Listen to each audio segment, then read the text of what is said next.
गृहमंत्री अमित शहांची भेट घेऊन आज पहाटे मुख्यमंत्री फडणवीस दिल्ली दौऱ्यावरून परतले। भेटीमध्ये राष्ट्रवादीच्या विलिनीकरणासंदर्भात सुमारे तासभर चर्चा झाल्याची सूत्रांची माहिती। राज्यात पुढील काही दिवस मोठ्या राजकीय घडामोडी घडण्याचेही संकेत। अर्थसंकल्पाआधी केंद्राकडून मिळालेल्या मदतीच्या अनुषंगाने मुख्यमंत्री दिल्लीला गेले असतील। प्रत्येक वेळी राजकीय चर्चा होते असं नाही। बावनकुळेंची फडणवीसांच्या दिल्ली दौऱ्यावर प्रतिक्रिया।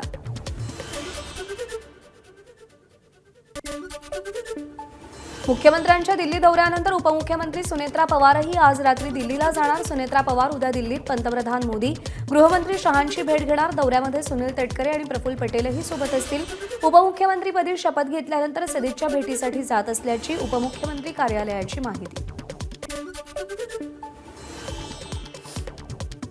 महाराष्ट्राचं सरकार अमित शहा चालवतात, त्यामुळे सुनेत्रा पवारांना दिल्लीत जाऊन भाजप नेत्यांची भेट घ्यावीच लागणार।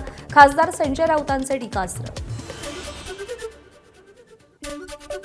उपमुख्यमंत्री सुनेत्रा पवारांनी मंत्रालयात पोहोचून खात्यांचा पदभार स्वीकारला। यावेळी पक्ष कार्यालयात पार्थ पवार, सुनील तटकरे, प्रफुल्ल पटेल, रुपाली चाकणकर, छगन भुजबळांसह मोठ्या संख्येनं राष्ट्रवादीच्या कार्यकर्त्यांची उपस्थिती होती।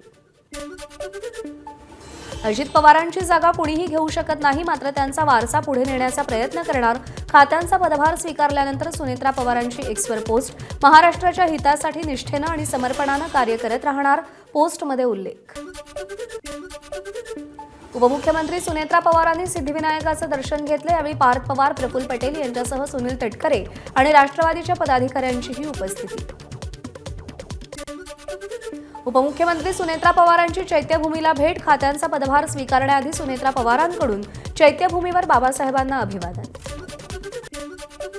ज्येष्ठ नेते शरद पवारांच्या प्रकृतीत सुधारणा। रुबी हॉल क्लिनिकचे डॉक्टर सायमन ग्रँट यांची माहिती। त्यांना होत असलेला त्रास काही प्रमाणात कमी झाला असून खबरदारीचा उपाय म्हणून शरद पवार डॉक्टरांच्या निरीक्षणाखाली उद्या हॉस्पिटलमधून डिस्चार्ज मिळण्याची शक्यता।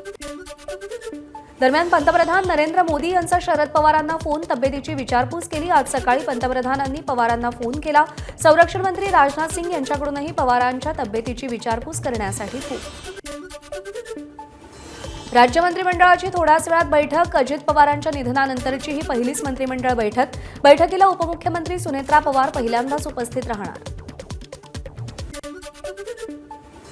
अजित पवारांच्या विमान अपघातासंदर्भात रोहित पवारांची आज पत्रकार परिषद। महाराष्ट्रासह माझ्याही मनात अनेक शंका। पत्रकार परिषद घेऊन महत्त्वाचे आणि डोळे उघडणारे मुद्दे तपशीलवार मांडणार, रोहित पवारांची एक्सपोज। चंद्रपुरात अखेर भाजपच्या संगीता खांडेकर एका मतानं महापौरपदी विराजमान। नाट्यमय घडामोडीत वंचितचे 2 नगरसेवक अनुपस्थित आणि एमआयएमचा 1 नगरसेवक तटस्थ राहिल्यानं भाजपच्या संगीता खांडेकरांचा एका मतानं विजय। चंद्रपूर महापालिकेत सुरुवातीला 1.25 वर्ष भाजपचा महापौर संगीता खांडेकर यांच्या 1.25 वर्षानंतर दुसऱ्या 1.25 वर्षात ठाकरेंच्या शिवसेनेला महापौरपद दिलं जाणार। छत्रपती संभाजीनगर महापालिकेत महापौरपदी समीर राजूरकर विराजमान, तर शिवसेनेचे राजेंद्र जंजाळ उपमहापौरपदी। भगव्या फेट्यासह सगळे नगरसेवक सभागृहात। धीरज सूर्यवंशी आज सांगली कुपवाड महापालिकेच्या महापौरपदाचा पदभार स्वीकारणार, तर उपमहापौर गजानन मगदुमही आज औपचारिक निवडीनंतर पदभार स्वीकारणार। परभणी महापालिकेतील ठाकरेंची शिवसेना आणि काँग्रेस नगरसेवक सहलीवर महापौर उपमहापौर पदाच्या निवडणुकीत कोणताही दगाफटका बसू नये म्हणून सहलीला जाण्याचा निर्णय। 12 फेब्रुवारीला महापौर पदासाठी निवडणूक होणार। कोल्हापूरमध्ये उदय धातुंडे इचलकरंजीचे पहिले महापौर, तर उपमहापौर म्हणून भाजपचे अनिल डाळ्या यांची निवड। शिवशाहू विकास आघाडीनं माघार घेतल्यानं दोन्ही निवडी बिनविरोध। अमरावती महानगरपालिकेचे नवनिर्वाचित महापौर श्रीचंद तेजवानी आणि उपमहापौर सचिन भेंडेंनी पदभार स्वीकारला। अमरावतीचे पालकमंत्री चंद्रशेखर बावनकुळे उपस्थित होते। अहिल्यानगर महापालिकेत शिवसेना विरोधी बाकावर बसणार। शिवसेनेचे गटनेते दत्तात्रय कावरेंनी महापौर ज्योती गाडेंची भेट घेत नगरसेवक बाळासाहेब बोराटे यांची विरोधी पक्षनेतेपदी नियुक्ती करण्याची मागणी केली। पनवेल महापालिकेच्या महापौरपदासाठी आज निवडणूक। भाजपचे नितीन पाटील पहिले आगरी समाजाचे महापौर होणार, तर उपमहापौरपदी प्रमिला पाटील विराजमान होणार। छत्रपती संभाजीनगर महापालिकेत महापौर पदासाठी निवडणूक पार पडली। यावेळी एमआयएमचे नगरसेवक हिरव्या फेट्यासह सभागृहात आले। जिल्हा परिषद आणि पंचायत समिती निवडणुकीत विकासाला मतदान झाले। देवेंद्र फडणवीस यांच्या आणि डबल इंजिन सरकारच्या ग्रामीण भागाच्या विकासाला जनतेचं मतदान। देवेंद्र फडणवीस यांच्या नेतृत्वात निवडणुका लढल्यानं एक चांगलं यश मिळाल्याचं महसूल मंत्री बावनकुळेंचं मत। सांगली जिल्हा परिषदेत शरद पवारांच्या राष्ट्रवादीला सोबत घेऊन सत्ता स्थापनेचा प्रामाणिक प्रयत्न करणार काँग्रेस आमदार विश्वजित कदम यांचा सत्ता स्थापनेचा दावा।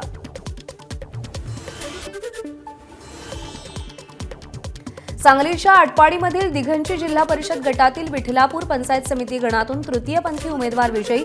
शिवसेनेकडून दिलीप हेगडे यांना उमेदवारी मिळाली होती।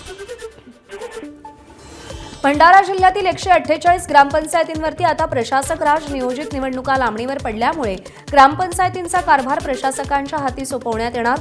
प्रशासकीय कारणास्तव निवडणुका लांबणीवर मे किंवा जून महिन्यात निवडणुका होण्याची शक्यता। भाषा आणि प्रांताबद्दलचं प्रेम हा आजार या मोहन भागवतांच्या वक्तव्यावर राज ठाकरेंची टीका। भागवतांना वाटणारा आजार बहुसंख्य राज्यांमध्ये असल्याचाही राज ठाकरेंचा हल्लाबोल। स्थानिक स्वराज्य संस्था निवडणुकांनंतर काँग्रेसची आज महत्त्वाची बैठक। महाविकास आघाडीऐवजी एकला चलो रे धोरणावरती चर्चा होण्याची शक्यता। प्रदेशाध्यक्ष हर्षवर्धन सपकाळ यांनी स्वबळावर तयारीसाठी कार्यकर्त्यांना आदेश दिल्याचीही माहिती।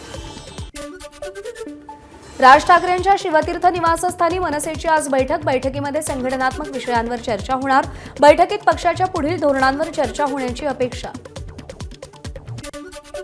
परभणीच्या खासदारांनी आत्मपरीक्षण करावं। जिल्हा परिषद निवडणुकीच्या निकालानंतर भाजप जिल्हाध्यक्षांची टीका। तर मुस्लिम मतं घेऊन महापालिका जिंकणाऱ्यांचा वचपा जिल्हा परिषदेत काढल्याचीही टीका। डॉक्टर नरेंद्र जाधव समितीकडून त्रिभाषा सूत्र समितीचा अहवाल मुख्यमंत्र्यांपुढे सादर। आज होणाऱ्या बैठकीत मंत्रिमंडळापुढे हा अहवाल ठेवला जाईल। कोणत्याही एका भाषेची सक्ती नसेल तर पहिलीपासून AI, IT शिकवण्यासंदर्भात दुसरा अहवालही सुपूर्द। राज्य सरकारच्या शक्तीपीठ महामार्गाला उमरखेड तालुक्यातल्या शेतकऱ्यांचा विरोध। जमीन मोजणीसाठी बेलखेड आणि आमाला या शेतशिवारात आलेल्या अधिकाऱ्यांना शेतकऱ्यांचा विरोध। कोणत्याही स्थितीत मोजणी करू देणार नसल्याची शेतकऱ्यांची भूमिका। प्रकरण SDOंकडे। बाळासाहेब ठाकरेंच्या स्मारकात कोणत्याही प्रकारे AIचा वापर करू नका। उद्धव ठाकरेंच्या स्मारक समितीला सूचना। नव्या पिढीला प्रेरणा मिळेल अशा प्रकारे स्मारक व्हायला हवं। बैठकीत उद्धव ठाकरेंचं मत। राष्ट्रपती द्रौपदी मुर्मू 25 फेब्रुवारीला नागपूर दौऱ्यावर ब्रह्मकुमारीज या संस्थेच्या वतीनं आयोजित एका कार्यक्रमाला उपस्थित राहणार। जामठा येथील विश्वशांती सरोवर परिसरात कार्यक्रमाचं आयोजन। सुप्रिया सुळेंची मुलगी लग्नबंधनात अडकणार। सारंग अरुण खानी यांच्यासोबत लग्न ठरलंय। सुशीलकुमार शिंदेंची मुलगी स्मृती शिंदेंनी सोशल मीडियावरती पोस्ट करत माहिती दिली। या लग्नासाठी फडणवीस आणि गडकरींनी मध्यस्थी केल्याचीही माहिती। भाजप आमदार किशोर जोरगेवार यांच्या ताफ्यातील पोलीस वाहनाचा अपघात। ओव्हरटेकच्या नादात पोलीस वाहनानं समोरून येणाऱ्या वाहनाला धडक दिली। सुदैवानं या अपघातात कुणालाही दुखापत नाही। यवतमाळ जिल्ह्यात 516 पुरुषांनी लाडकी बहीण योजनेचा वर्षभर लाभ घेतल्याचा धक्कादायक प्रकार उघडकीस। महिलेच्या नावावर आधार कार्ड तयार करून लाडकी बहीण योजनेचा लाभ घेतला। शासनानं मोफत आरोग्य सेवा बंद करण्याच्या निर्णयाबाबत पुनर्विचार करावा। मराठा समन्वयकांची मागणी। खासगी दवाखान्यात रुग्णांची लूटमार होत असताना शासकीय रुग्णालयातही पैसे आकारणी दुर्दैवी असल्याचं मत। नागपुरात उप्पलवाडी औद्योगिक परिसरात असलेल्या पेपर मिलला आग। अग्निशमन दलाच्या 7 गाड्या घटनास्थळी। शर्थीच्या प्रयत्नानंतर आगीवर नियंत्रण। सुदैवानं जीवितहानी नाही, मात्र मोठं आर्थिक नुकसान। भंडाऱ्यात गोसेखुर्द धरणाच्या बॅकवॉटरमध्ये तरुणाचा मृतदेह आढळल्यानं खळबळ। रुपेश सोनावणे असं 33 वर्षीय मृत तरुणाचं नाव। तरुणाची आत्महत्या की हत्या याचा तपास सुरू।